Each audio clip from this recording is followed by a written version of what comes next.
कृष्ण गोविंद गोविंद गोपाला कृष्ण गोविंद गोविंद गोपाला भज मोरे मुकुट श्री नंद लाला भज मोरे मुकुट श्री नंद लाला। बोले आनंद कंस श्री कृष्णचंद्र भगवान की जय। बोले वृंदावन बिहारी लाल की जय। बोले जमुना पटरानी की जय। बोले राधा रानी की जय। बोले श्रीमद् भागवत महापुराण की जय। बोले बाल कृष्ण लाल की जय। वृंदावन बिहारी लाल की जय। जय जय श्री राधे जय जय श्री राधे जय जय श्री राधे श्याम।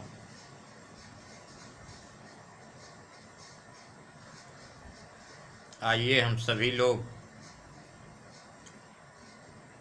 भागवत रूपी समुद्र में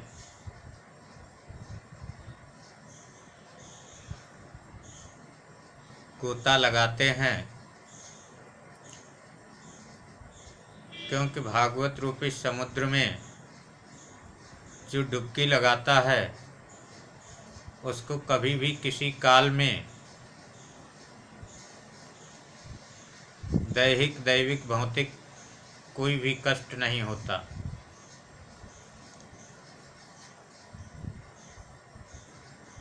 अपना प्रसंग चल रहा था कि जब हिरण्याक्ष को वारा भगवान ने मार दिया तो हिरण्याकश्यप बहुत क्रोधित हुआ।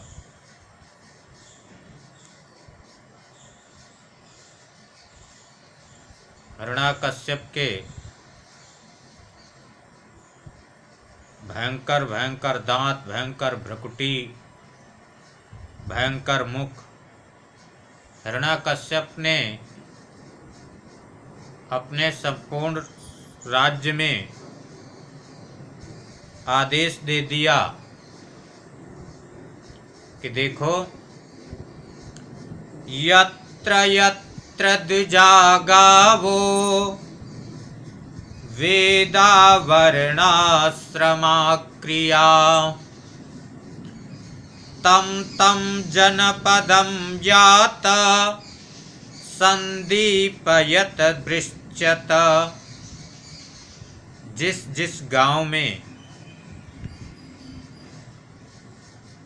ब्राह्मण गौवें वेद वर्ण आश्रम ये सब मतलब जिस जिस गांव में गौ ब्राह्मण इत्यादि साधु संत ये सब रह रहे हों, जहाँ पे हवन होता हो, पूजा पाठ होता हो, सनातन धर्म को मानते हों, ऐसे ऐसे गांवों में जाकर के तम तम जनपदम यात, उन जिला में जाकर उन सब में आग लगा दो।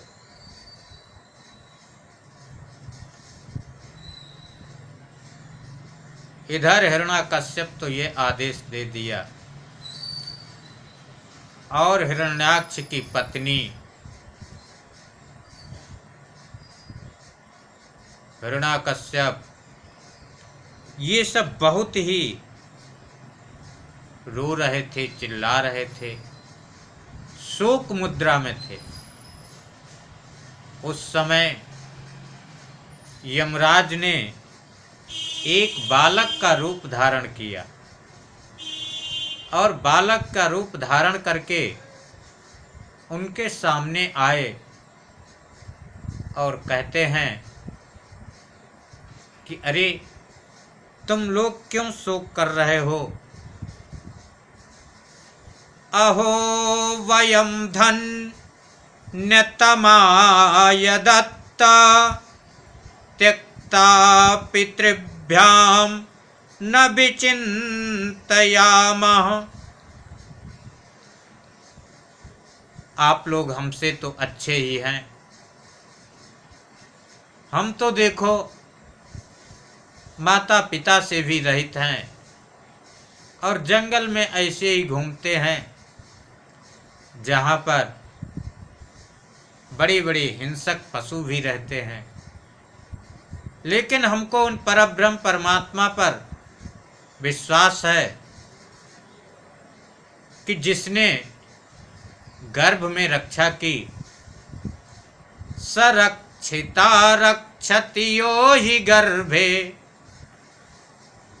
जो गर्भ में रक्षा किया है वे निश्चित रूप से यहाँ भी रक्षा करेगा। इसलिए आप लोग उन्हीं परब्रह्म परमात्मा का भजन कीजिए। देखो, जो आपका है वे कभी कोई कहीं से भी ले नहीं सकता। कभी कभी क्या होता है कि जैसे रास्ते में जाते हैं और मान लीजिए कि आपकी जेब में कुछ पैसा पड़ा था और रास्ते में जेब से पैसा गिर गया। आप काफी दूर तक आगे आ गए और फिर आपने जेब में हाथ डाला तो क्या देखते हैं कि जेब में पैसा ही नहीं है। आप वापस चल देते हैं। जब वापस में आते तो बराबर रास्ता में आप देखते हुए आ रहे थे। तो जो रास्ता में देखते हुए आ रहे थे तो वे पैसा पड़ा हुआ रास्ता में मिल जाता है।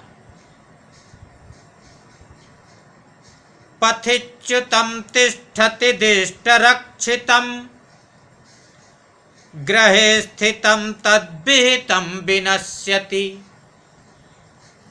कि रास्ते में छूटा हुआ भी धन यदि आपका है तो वे आपको मिल जाएगा, और यदि आपका नहीं है तो तिजोरी में रखा हुआ भी धन चला जाता है। इसलिए आप लोग चिंता मत करो। इस प्रकार से समझा बुझा करके यमराज जो बालक के रूप में थे वे तो चले गए, लेकिन हिरण्याकश्यप का जो क्रोध है और बदले की भावना वे तो मिट नहीं सकती। उसने विचार किया कि मैं ये बदला तो जरूर लूंगा, लेकिन इस प्रकार से लड़ना ठीक नहीं। इसके लिए पहले शक्ति अर्जित करना चाहिए, और शक्ति कहाँ से आएगी? शक्ति तपस्या से आएगी। तो पहले तपस्या करना चाहिए। जब हम तपस्या करेंगे तो निश्चित रूप से फिर हमको वे शक्ति प्राप्त हो जाएगी। तब फिर ये विष्णु तो बहुत छलिया है, इसका तो कोई भरोसा नहीं है। कभी ये मछली बनकर के आ जाता है, कभी सूकर बनकर के आ जाता है, कभी कछुआ बनकर के आ जाता है, बहुत मायावी भी है। इसलिए हमको पहले तपस्या करना चाहिए, और तपस्या करने के लिए हिरण्याकश्यप मन में ठान लिया, और मन में ठान करके चल दिया है तपस्या करने के लिए। सतेपे मंदरद्रोण्यां तपः परम दारुणम्,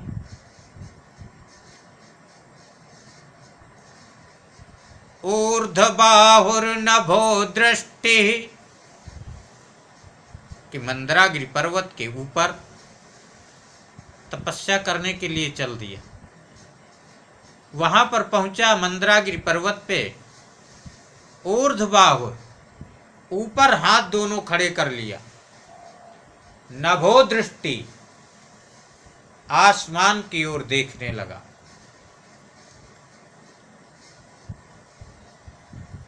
और पादांगुष्ठाश्रितावनी, पृथ्वी पर पैर के अंगूठे मात्र से खड़ा हो गया। देवगुरु बृहस्पति ने देखा कि ये तो तपस्या करने लगा है, और जब ये तपस्या कर लेगा तब तो देवताओं को रहना मुश्किल कर देगा। देवगुरु बृहस्पति ने एक तोते का रूप धारण किया। तोते का रूप धारण करके जहां पर ये तपस्या करने के लिए खड़ा हुआ, वहीं पर तोते के रूप में देवगुरु बृहस्पति ने नारायण नारायण नारायण का कीर्तन करना प्रारंभ कर दिया। जैसे हिरण्याकश्यप ने सुना कि अरे ये नारायण तो मेरे शत्रु का नाम है, तो नहीं नहीं नहीं, आज मुहूर्त सही नहीं है। और उसने क्या किया कि तपस्या वहां से छोड़ दिया और वहीं से घर वापस आ गए। जब हिरण्याकश्यप की पत्नी ने पूछा, इनकी पत्नी का नाम कयाधु है, कयाधु ने पूछा कि आप तो तपस्या करने गए थे? तो हिरण्याकश्यप ने कहा हाँ गए थे। कयाधु ने कहा फिर आप वापस क्यों आ गए? हिरण्याकश्यप ने कहा करे मत पूछो। कहा नहीं, बताओ तो सही, आखिर आप तपस्या करने गए थे और तपस्या भी नहीं किए और वापस आ गए, क्या बात है? आप वापस क्यों आ गए? अरे कहा शत्रु का नाम सुनाई दे गया था। कयाधु ने फिर कहा कौन है शत्रु, किसका नाम सुनाई दिया?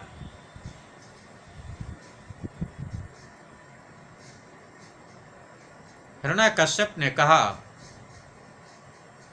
नारायण नारायण का नारायण नारायण शब्द सुनाई दिया। तो कहा कौन ले रहा था? बताए एक तोता था। क्या कह रहा था? कब बताए ना अभी। कि क्या बताए, बताइए ना। और क्या बताए कि नारायण नारायण कह रहा था। ऐसे ऐसे करके 108 बार कयाधु ने हिरण्याकश्यप से नारायण नारायण शब्द का उच्चारण करवा लिया। भगवान की कृपा से उसी रात्रि में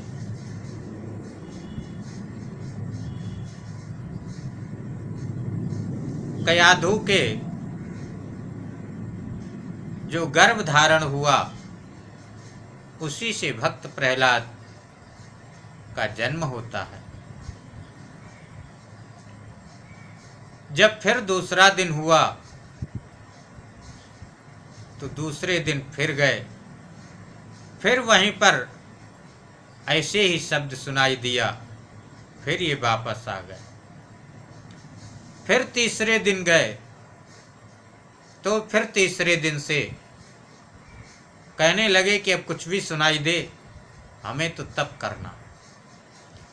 अब वे विचार किए हिरण्याकश्यप कि हमें तप तो करना है, लेकिन किसका तप करें? कि नारायण वे तो मेरा शत्रु है, शंकर, अरे वे तो बहुत तमोगुणी है, शमशान पे रहने वाले हैं, जिनके खुद घर नहीं, वे घर हमको क्या देंगे। हाँ, ब्रह्मा जी का तप करते हैं, और ब्रह्मा जी का तप हिरण्याकश्यप ने प्रारंभ कर दिया। ऊर्ध्वबाहुर्नभो दृष्टि, भुजाएं ऊपर को खड़ी कर दी, आसमान की ओर ऐसे देख करके, देखते हुए, और पैर के अंगूठे मात्र से खड़े होकर।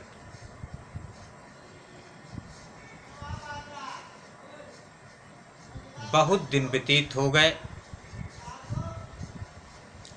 जब बहुत दिन व्यतीत हो गए तपस्या करते करते, सभी देवताओं, ये इसने श्वास श्वास लेना सब बंद कर दिया। देवता सभी ब्रह्मा जी के पास गए कि हम देवता बोले कि पृथ्वी लोक में हिरण्याकश्यप तपस्या कर रहा है, उसके कारण हम लोगों का सिंहासन डोल रहा है, आप कुछ कृपा कीजिए। ब्रह्मा जी ने कहा कि ठीक है, आप अभी अपने अपने स्थान पर चले जाइए और मैं देखता हूँ। ब्रह्मा जी ने अपना कमंडल लिया और कमंडल लेकर के मंदरा गिरि पर्वत पर पहुंच गए। अब जहां पर ये तपस्या कर रहा था, वहां पर तो बड़े बड़े बांस खड़े हो गए। वहां कहीं कुछ पता ही नहीं चलता है कि यहां पर कोई तपस्या भी कर रहा। ब्रह्मा जी ने क्या किया, अपने कमंडल से जल निकाला और जल निकाल करके ऐसे पृथ्वी पर छोड़ने लगे। तो जहां पर हिरण्याकश्यप तपस्या कर रहा था, एकदम वहां से दिव्य पुरुष जैसा निकला। ब्रह्मा जी ने कहा कि वरदान मांग लो। हिरण्याकश्यप ने कहा, यदि आप मेरे को वरदान देना ही चाहते हैं तो नांतर बहिर्दिवानक्तम अन्यस्मादपि चायुधै न भूमौ नाम्बरे मृत्युर न नरैर्न मृगैरपि। पहले तो वरदान मांगा कि मैं अमर हो जाऊं। ब्रह्मा जी ने कहा कि देखो, जो अमरता का वरदान है, इस वरदान को मैं नहीं दे सकता हूं। अमरता का वरदान देने की शक्ति मेरे में नहीं है, क्योंकि मैं खुद अमर नहीं हूं। इसलिए आप दूसरा वरदान मांग लीजिए। तो हिरण्याकश्यप ने कहा, अच्छा तो हमको वरदान दीजिए कि न अंतर, न तो अंदर, न बाहिर, न बाहर, न दिवा, न दिन में, न नक्तम, न रात्रि में, और किसी भी अस्त्र शस्त्र से, न भूमौ, न भूमि पर, नाम्बरे, न आसमान में, न नरई, न मनुष्यों से, न मृगई, न ये जो सिंह आदि पशु आदि, इन किसी भी चीज से मेरी मृत्यु न हो। ब्रह्मा जी ने कहा, एवमस्तु, ठीक है, तुम्हारी मृत्यु नहीं होगी। अब तो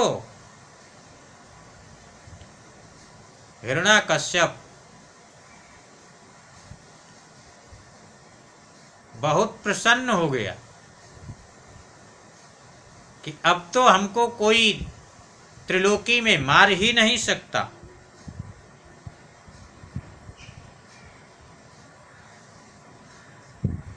और ये चल दिया। घर आ गया अपने भवन में, बहुत प्रसन्न था। इनके 4 बच्चे हैं, उसमें सबसे छोटे प्रहलाद जी हैं। प्रहलाद जी की तो ये स्थिति है कि खेल कूद से उनको कोई मतलब नहीं, कोई लेना देना नहीं। जड़वत जिस प्रकार से एक मूर्ख व्यक्ति को कुछ भी पता नहीं होता है, ठीक उसी प्रकार से। क्यों? क्योंकि कृष्ण ग्रह ग्रहीत आत्मा, उनकी आत्मा को, उनके मन को कृष्ण रूपी ग्रह ने पकड़ रखा था। वे आसीनः पर्यटन्नस्नन् शयान प्रपिबन् ब्रुवन्। आसीनः बैठते हुए, पर्यटन घूमते हुए, अस्नन भोजन करते हुए, शयानः सोते हुए, प्रपिबन् पीते हुए, ब्रुवन बोलते हुए, नदति क्वचित उत्कंठो विलज्जो नृत्यति क्वचित। कभी वे बहुत हंसने लगते हैं, कभी लज्जा से रहित होकर के नाचने लगते हैं, कभी तो गाने लगते हैं। क्वचिर्रुदन्त्यत्तु क्वचिर्रुदन्त्युच्चिन्तया क्वचित् हसन्ति नन्दन्ति वदन्ति लौकिकां। नृत्यन्ति गायन्त्यनुशीलमन्त्यजं भवन्ति तूष्णीं परमेत्वनिर्वृता। कभी तो वे रोने लगते हैं, कभी एकदम चिंता करने लगते हैं, कभी हंसने लगते हैं, तो कभी प्रशंसा करने लगते हैं, स्तुति करने लगते हैं, कभी बोलने लगते हैं, कभी नाचने और गाने लगते हैं, और कभी एकदम चुप हो जाते हैं। हर समय भगवान का भजन कीर्तन यही करते रहते हैं। ऐसी स्थिति जब हिरण्याकश्यप ने अपने बच्चे की देखी, हिरण्याकश्यप ने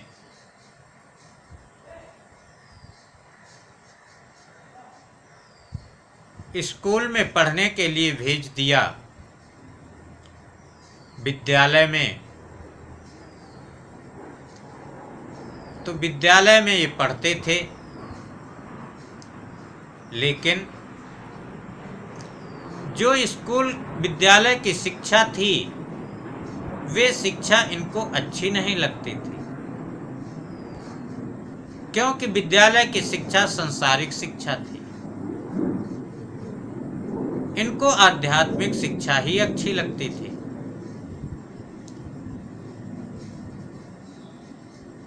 जब कुछ दिन हो गए, हिरण्याकश्यप ने विचार किया कि हम अपने छोटे बच्चे को देखें, और वे जैसे आदेश दिया, तुरंत इस विद्यालय से प्रहलाद जी को बुला लिया गया। हिरण्याकश्यप ने बहुत ही प्यार से गोदी में उठा लिया, और गोदी में उठा करके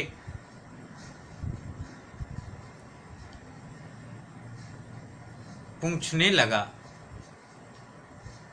पुत्र आज तक तुमने क्या पढ़ा है, हमें सुनाओ। प्रहलाद जी कहते हैं, पिताजी मैं 9 बात सीखा हूं।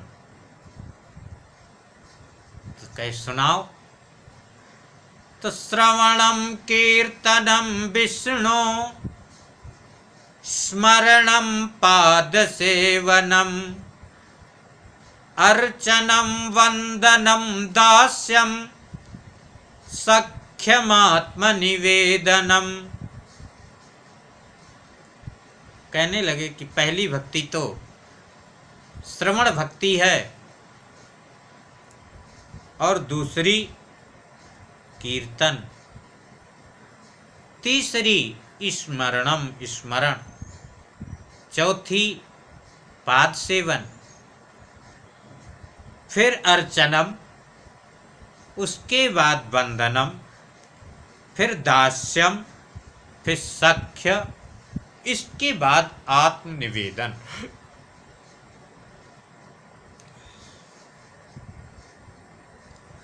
हिरण्याकश्यप ने पूछा, पुत्र ये किसका करना चाहिए? तो भक्त प्रहलाद जी ने कहा,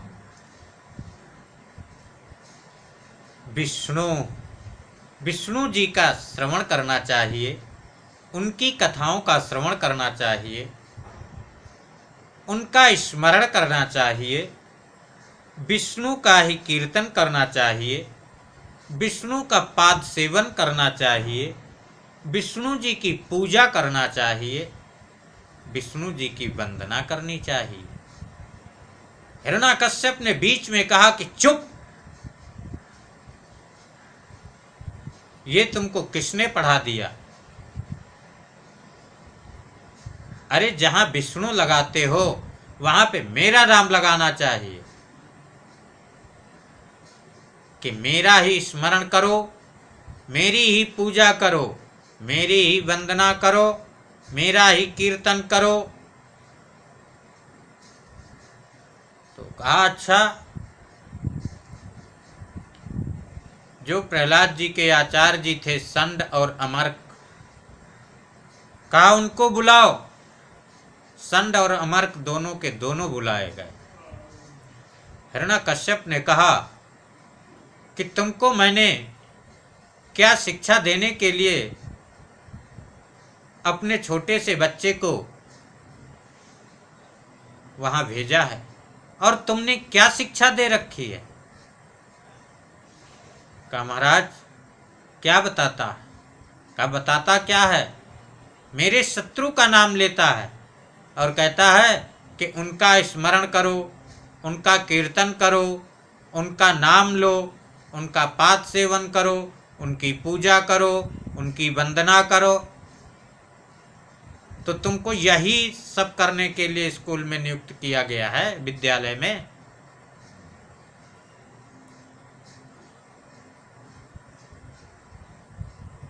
दोनों जो गुरु पुत्र थे संड और अमर्क कहने लगे, महाराज न मत प्रणीतम न पर प्रणीतम, सुतो वदत्ते सतवेन्द्र शत्रो, नैसर्गिकीयं मतिरस्य राजन्, नियक्षमन्युं कददास्ममानः। कि हे राजन, नमत प्रणीतम, ये मेरे द्वारा ऐसी शिक्षा नहीं दी गई है। न परप्रणीतम, विद्यालय के अंदर कोई बाहरी व्यक्ति आता भी नहीं है, तो इसलिए कोई दूसरे ने भी ऐसी शिक्षा नहीं दी है।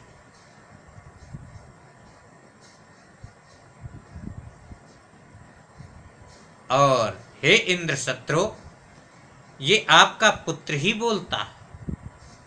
तो कह फिर इसकी बुद्धि ऐसी कैसे हो गई कि नैसर्गिकीयम मतिरस्य राजन, कि हे राजन, ये इसकी बुद्धि ऐसी स्वाभाविक है, मेरे द्वारा नहीं की गई। न किसी दूसरे के द्वारा की गई। तब तो हिरण्याकश्यप कहने लगा कि यदि ऐसी बात है तब तो कहा गया है कुपुत्रो दुखदायकः, कुपुत्र दुख को ही देने वाला होता है, इसलिए इसको मैं समाप्त कर दूंगा।